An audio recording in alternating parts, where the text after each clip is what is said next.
আসসালামু আলাইকুম। তোমরা যারা এবারের এসএসসি 2022 পরীক্ষার্থী, তোমাদের কাছ থেকে একটা চাওয়া আমার কাছে ছিল যে 1 মাস যেহেতু পরীক্ষার সময় বাকি আছে, এই 1 মাসে একটা ছোট্ট গাইডলাইন বা একটা ছোট্ট কিছু গাইডলাইন্স তোমাদের হয়তো বা এই সময়টাকেও ভালো করতে পারে, সেই তাড়না থেকে আমি একটা ছোট্ট প্রেজেন্টেশন দিতে চাই। তোমরা জানো যে এসএসসি 2022-এর আর 1 মাস বাকি। আমি এখন যে সময় ভিডিওটা করছি, আজকে 17ই মে, কালকে 18ই মে, এই সময় থেকে জুনের 19 তারিখের যে পরীক্ষাটা, এই 1 মাস পড়লেও তো আমার মনে হয় যে একজন শিক্ষার্থী মানসিকভাবে এবং তার লেখাপড়ার দিক থেকে এগিয়ে থাকতে পারে।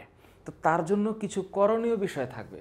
করণীয় বিষয় হচ্ছে, প্রথমেই আমার কেন যেন মনে হয় যে যে কোনো কিছু করার জন্য সবার আগে একটা ইচ্ছা শক্তির দরকার। তো ইচ্ছা শক্তি কী নিয়ে করব আমি, যেহেতু আমার পরীক্ষা, লেখাপড়া বাড়াইতে হবে। তো যে কোনো স্বাভাবিক সাধারণ মানুষ পরীক্ষার আগে লেখাপড়ার পরিমাণ বাড়াইতে চায়, বাড়াইতে হয়, এবং এটা প্রকৃতির নিয়ম। এখন লেখাপড়ার পরিমাণ বাড়াইতে গিয়ে যদি তোমার মন চায়, তুমি কিভাবে পড়াশোনা করবা? যে কোনোভাবে তোমার পড়াশোনা করার বা পড়াশোনা হইলেই হবে। তোমার যদি মন চায় যে তুমি 1 কাপ কফি হাতে নিয়ে সোফার সামনে বসে পড়বা, পড়া হইলেও হবে। তোমার যদি মন চায় যে এখন ঘরে বসে থাকতে ভাল লাগতেছে না, আমার এখন প্রকৃতির সামনে যাইতে হবে, তুমি পড়ো। বিকেলে পড়ন্ত রোদে বিকেলবেলায় মাঠের সামনে পড়ো, যেভাবেই হোক পড়ো। যদি তোমার পড়ার ডিউরেশন বাড়াইতে হয়, তোমার পড়ার পশ্চার কোন জায়গায় আসো ডাজন্ট ম্যাটার। তোমার যদি লেখাপড়ার ক্ষেত্রে মনটা চলে আসে, use your time, use your placement, যেভাবেই হোক টাইমটা বাড়ায় দাও, পড়ার টাইমটা বাড়ায় দাও, দেহটাকে সুস্থ রেখা। আচ্ছা, তো এখন কথা হচ্ছে, স্যার পরীক্ষার সময় তো মারাত্মক টেনশন হয়। টেনশন মানে এমন টেনশন, টেনশনে এই চিন্তা হয় যে আমি কি পারবো, কেমন লাগতেছে, পারি না। মাথার মধ্যে অনেক প্রশ্ন আসবেই, এটা স্বাভাবিক, টেনশন হবেই। পৃথিবীতে পরীক্ষা দেওয়ার আগে একটা স্বাভাবিক বুদ্ধিসম্পন্ন মানুষের টেনশন হবে। তো কি করতে হবে? এ নিয়েই চলতে হবে। টেনশন হোক, ঘুমাইতে গেলে টেনশন হবে, ঘুম থেকে উঠে টেনশন হবে, হোক টেনশন, ডাজন্ট ম্যাটার। ম্যাটার হচ্ছে তুমি টেনশনটাকে কেমনে কোপ আপ করবা।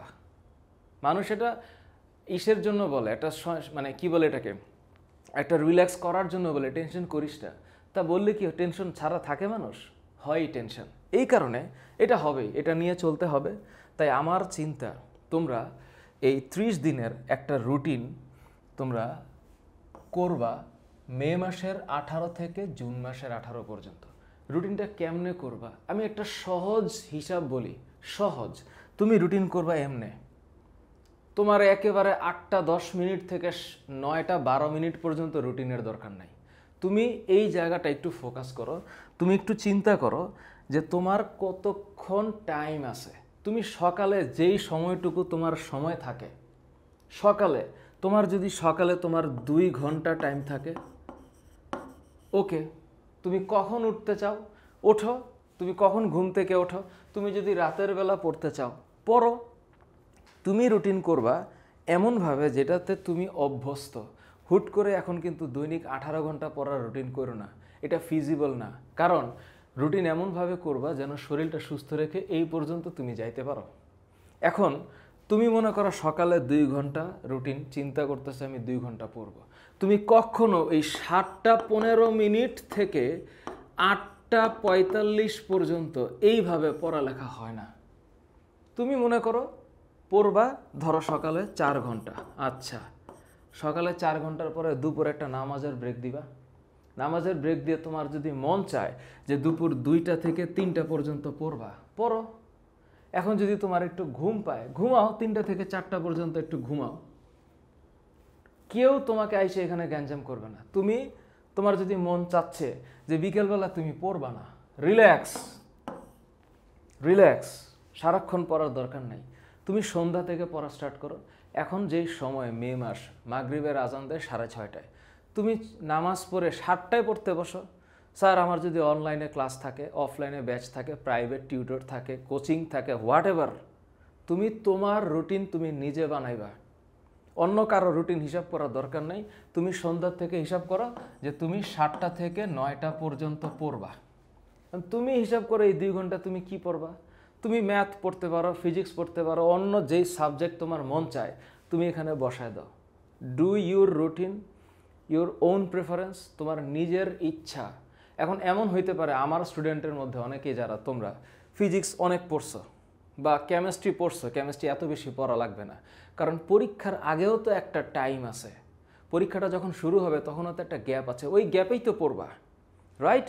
এই কারণে এই সময়টাতে কি পড়বা হিসাব করো যে হ্যাঁ আমি এই সাবজেক্টগুলো পড়ব। এরপরে তোমার যদি মন চায়, অনেক নিশাচর প্রাণী আছে স্টুডেন্টের মধ্যে, রাতের বেলা পড়ে, আবার অনেকেই আছে ভোরবেলা ঘুম থেকে ওঠে, অনেকেই আছে সকাল 5টায় 5 AM ঘুম থেকে ওঠে। আমি নিজে সকালে ঘুম থেকে ওঠার অভ্যাস আমার। সো তোমার যদি আমার মতন অভ্যাস থাকে বেশি রাত না জাগার, তাহলে আমি বলবো তুমি 12টায় ঘুমায় যাও, 12 এই সময়টাতে তুমি ঘুমায় যাও, তুমি সকালে ওঠো। এটা হেলদি, এটা একটা হেলদি অ্যাটিটিউড। কিন্তু অনেকেই আছে যারা অলরেডি রাতের বেলা পড়ানোর বা রাতের বেলা পড়ার অভ্যাস তৈরি করে ফেলছে, তাদেরকে আবার হুট করে এই রুটিনে আসাটা কঠিন। তাই আমি বলবো তোমরা যেই নর্মাল রুটিনে আসো, তোমার যেইভাবে পড়তে এখন শান্তি বোধ করো, এটা হোক রাতের বেলা লং টার্ম।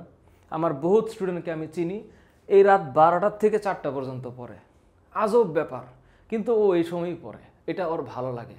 তুমি যদি এই ক্যাটাগরিতে পড়ো, কাউকে তোমার কৈফিয়ত দেওয়া লাগবে না, তোমার বাবা মাকে বলবা আমি রেজাল্ট নিয়ে কথা বলবো, আপাতত আমার মতো পড়তে দাও। আর বাবা মাকে দেখানোর জন্য ঘরের মধ্যে বইসা, টেবিল চেয়ারে বইসা, বইয়ের সামনে বইসা থাইকো না, it does not help. So তোমার যদি মন চায় যে তুমি রাত 12টা থেকে 4টা পর্যন্ত পড়বা, কেন? তোমার মন তোমাকে বলে এই সময় দুনিয়া ঘুমায়, তুমি পড়বা, তোমার প্রচুর ভালো লাগে এই সময় পড়তে, কন্টিনিউ তুমি এই সময় পড়ো, ফজর নামাজ পড়ে ঘুমাও, সমস্যা নেই, it's your time, utilize based on your practice. আর যদি মন চায় যে না স্যার আমি ওই রকম না, আমি স্বাভাবিক মানুষ, তাহলে তুমি সকালবেলা ঘুম থেকে ওঠো, সকালে পড়ো। আবার এমন একটা রুটিন বানাইবা যেই রুটিনটা কন্টিনিউ যেন করতে পারো।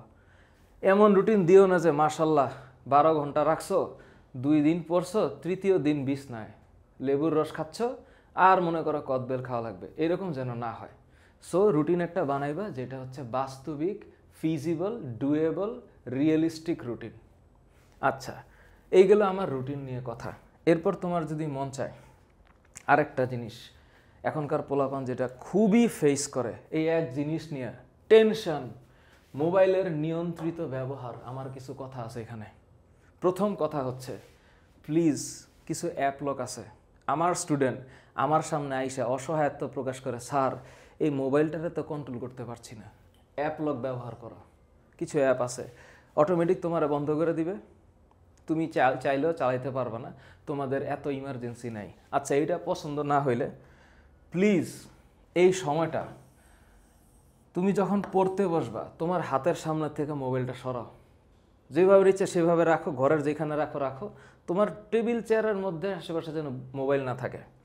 যদি মন চায়, ফেসবুক স্যার আছে, লাইভ আছে, আপনিই তো ক্লাস করেন ফেসবুকে, তখন কেমনে দেখবো? দেখো স্যার পরীক্ষা তো অনলাইনে দাও, পরীক্ষা দাও, অনলাইনে দাও, দিয়ে মোবাইলটা রেখে দাও। এরপরে এই যে রেখে যে দিবা তুমি, এইখানে কিন্তু কম্প্রোমাইজ করো না, একটু দেখি অন্য জায়গায় কি আছে। এই ব্যবহারটা তোমার নিশ্চিত করতে হবে আগামী 30 দিন। Please use this technique.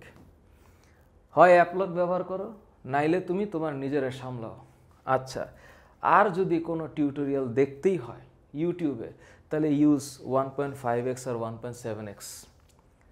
ইউটিউবের ভিডিওর নিচে স্পিডিং করা যায়, যে প্লেব্যাক স্পিডটাকে 1.5 দিয়ে করলে তাড়াতাড়ি টাইমটা বাঁচে। এটা একটু ইউজফুল, আমার কাছে ভালো মনে হয়েছে। তুমি চাইলে দেখতে পারো। আমার কোনো টিউটোরিয়াল যদি তোমার পরীক্ষার আগে দেখার প্রয়োজন বোধ হয়, do it, but lesson your time. এটা প্লিজ মাথায় রেখো। আচ্ছা, এখন আমার কিছু কথা আছে। করণীয় পয়েন্টে কি কি? প্রথম করণীয় পয়েন্ট আমি তোমাদেরকে বলি, হাতের লেখার পরিমাণ বাড়াও, প্র্যাকটিস করো। করোনার মধ্যে হাতে লেখা নাই, যত বেশি সম্ভব পরীক্ষা দিবা, এটা সবচাইতে ইফেক্টিভ কাজ। যেখানেই তোমরা, যেই এলাকায়, যেই গ্রামে, যেই ইউনিয়নে, যেখানে থাকো, এভরিহোয়ার ইনক্রিজ ইউর এক্সাম। প্রশ্নের প্যাটার্ন বুঝবা আগে, সৃজনশীল প্রশ্নে কি চাইছে, ওই চাওয়ার উপর ভিত্তি করে তুমি লিখবা। মাইন্ড ইট, সৃজনশীল প্রশ্ন কেমনে চাইছে এটার উপর ভিত্তি করে লিখবা। বেশি বেশি করে এমসিকিউ সলভ করবা। কোনগুলা? বোর্ডের, ক্যাডেট কলেজের, স্কুলের। প্লিজ চিত্র আঁকাবা, যেই চিত্র পরীক্ষায় তোমাকে নাম্বার বাড়াইতে হেল্প করবে। ইউজ ইট, চিত্র প্র্যাকটিস করো। পরীক্ষার হলে চিত্র খুবই ইম্পর্ট্যান্ট। এবং ম্যাথের ক্ষেত্রে বেসিকলি আমার কথা হচ্ছে প্র্যাকটিসের পরিমাণটা বাড়াইও। এই হচ্ছে আমার অবশ্যই করণীয় লিস্ট। এরপর যেটা আমি তোমাদেরকে লাস্টলি বলবো, বর্জনীয় লিস্ট। চেষ্টা করে একটু কথাগুলো মানার। আল্লাহর ওয়াস্তে কম ঘুমাইবা, এই চিন্তা মাথার থেকে বাদ দাও। কম ঘুমাইয়া এখন স্বাস্থ্যটা খারাপ করো না। কয় ঘন্টা ঘুমাবো স্যার, এই প্রশ্ন করবা না। যেটা তোমার বডি তোমাকে সাপোর্ট করে সুস্থ রাখতে ততক্ষণ ঘুমাও। আমি বলবো এখন 7 আওয়ার্সের কম ঘুমানোর দরকারই নেই। 7 ঘন্টাই ঘুমাবা, কমাইবা না শুধু শুধু। তবে তোমাদের মধ্যে কেউ যদি অনেক বেশি কেপেবল হও, বডি ফিটনেস খুব ভালো থাকে, যে 4 ঘন্টা ঘুমাইয়া পারবা, কয়দিন পারবা? 3 দিন, 2 দিন, এরপরে তো আবার বিছানায়। বিছানায় যেন পড়া না লাগে এই চেষ্টা করো। তারপর খাবারের রুটিনে পরিবর্তন। হুট করে কিন্তু মনে করো যে রুটিন চেঞ্জ করো না। খাবারের ক্ষেত্রে সারাদিন পড়ার রুটিন বানাইবা না, আমি যেটা বলছি সেটা করবা। এই রুটিন বানানো বাদ দাও, এই খাবারের রুটিনের পরিবর্তনটা বাদ দিতে হবে। সো লাস্টলি আমার একটা কথা, পরীক্ষা তো এটা মাত্র এসএসসি। জীবনে কি পরীক্ষার শেষ আছে? নাই। জীবনে কোনো পরীক্ষার শেষ নেই। এটা একটা চলমান প্রক্রিয়া। জীবনের আগে এবং পরে পরীক্ষা চলবেই। সো আমি যে কথাগুলো বললাম মাথায় রেখো। কতদূর চিন্তা করতে পারছো, কতটুকু ইফেক্টিভ হচ্ছে আমাকে জানাইও। পরবর্তীতে তোমাদের কি লাগবে আমি তোমাদেরকে সে অনুসারে আপলোড দিব ইনশাল্লাহ। সো টেক কেয়ার, আল্লাহ হাফেজ।